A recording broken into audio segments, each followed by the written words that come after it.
విషయమే. ఈ కొండ దిగువ భాగంలో సంసోను సింహాన్ని చీల్చడం జరిగింది.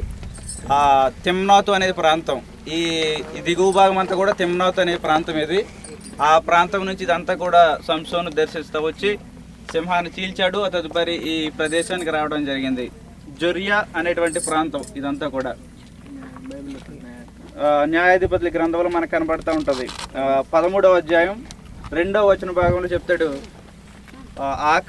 ఆ కాలమున దాను వంశస్థుడును జొరియా పట్టణస్థుడు నైన మనోహ అని ఒకడు ఉండెను. మనోహ అంటే సంసోను యొక్క తండ్రి, జొరియా పట్టణస్థుడు. అలాగే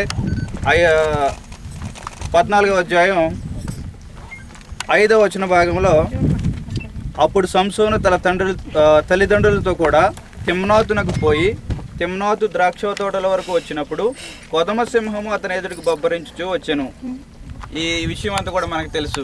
కాబట్టి ఈ ప్రాంతం, ఈ దిగువ భాగంలో ఆ సింహాన్ని చీల్చడం జరిగింది. ఈ ప్రాంతము దీని కొరకు ప్రత్యేకింపబడింది. సహకరించిన మీ అందరూ కూడా వందనాలు తెలియజేస్తా ఉన్నాను.